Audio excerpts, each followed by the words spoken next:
And a very good afternoon to you. I'm Lisa Lord with the CBC News at noon. Government investment in youth entrepreneurship has received returns of more than $16 million since 2003. These figures from Minister of Youth, Sports and Culture Stephen Lashley as he spoke at the 20th anniversary award ceremony of the Youth Entrepreneurship Scheme. Young entrepreneurs were able to access $2,128,229 Barbados dollars in financing. This enabled them to start 106 new businesses, and that helped them to create 117 new jobs. It generated $16,301,383 in revenue. The Youth Entrepreneurship Scheme, or YES, which helps young people to create and sustain their own businesses, falls within government's Division of Youth Affairs. It provides business counseling, entrepreneurial development training, and direct technical assistance for young entrepreneurs. Minister Lashley told those in attendance that with all they have reaped through YES, they mustn't forget their responsibility. Well, motorists are paying less at the pump. The prices of gasoline, diesel, and liquefied petroleum gas have all fallen. The retail price of gasoline moved from $2.69 per liter to $2.58, and the price of diesel from $1.82 per liter to $1.77. Well, these represent decreases of 11 cents and 5 cents respectively on gasoline and diesel. Meantime, liquefied petroleum gas will now retail at $151.19 per 100-pound cylinder, a decrease of 34 cents. The price of the 25-pound cylinder has dropped to $43.08, a decrease of 8 cents, while the 22-pound cylinder now costs $38.07, 8 cents less. The new price of a 20-pound cylinder is $34.61, 7 cents cheaper. Kerosene, however, was increased by 1 cent. It now retails at 81 cents per liter, up from 80 cents. A museum official wants Barbados to take the step in introducing Black history as a separate subject within schools. Deputy Director of the Barbados Museum and Historical Society, Kevin Farmer, suggests that it be taught from the primary school level. Mr. Farmer was the featured speaker at the weekly lunchtime lecture of the ruling Democratic Labour Party at DLP headquarters on George Street. And then at this point in time, it is a subject chosen for CXC in Form 4 and 5. It's not taught from first form. It is subsumed under a larger rubric called social studies. Biasly or not, I don't think that is the way for us to go, because part of the deficit that I speak about, where the younger generation don't know anything about independence, that goes back to that root. You need to understand your history and know your history.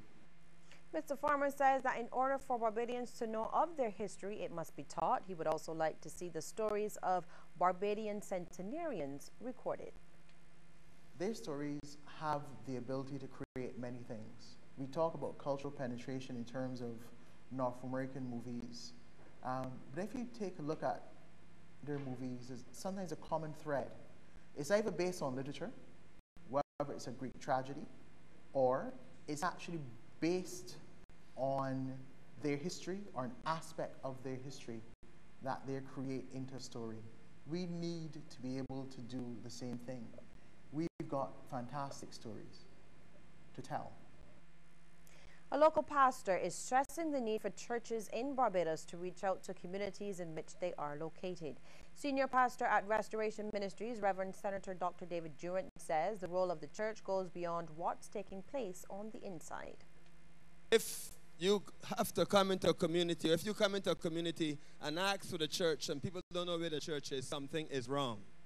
The church should have such an influence that everyone in the community knows where you are, they hear you, they see you at some point in time.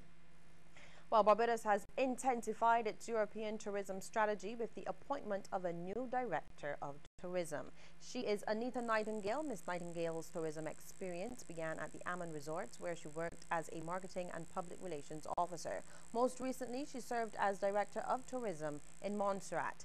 CEO of the Barbados Tourism Marketing Incorporated, William Griffith, in welcoming Miss Nightingale to the BTMI's global team, says Europe is a region with great potential for Barbados. He expects that now that the country has a director dedicated to Europe, its European market share will grow.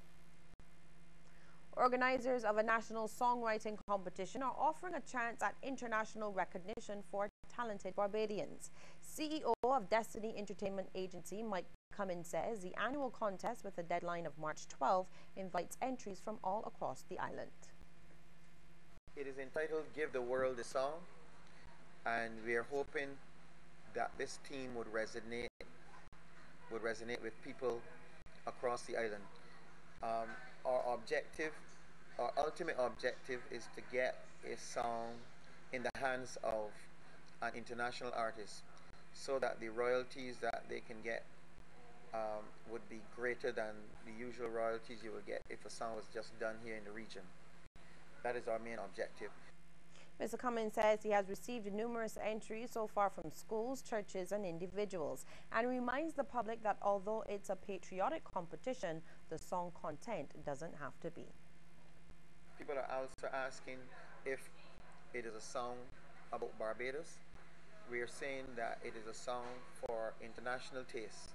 So it means that you are free to select with whatever topic you want, but understand that it is not to be a song about Barbados per se, because you wouldn't expect an international artist to sing about a country he's not familiar with. So therefore, we want people to know that it is not a patriotic competition as such, but we would like it to benefit Barbadians in general. Well, stay with us. We'll have regional and international stories right after the break.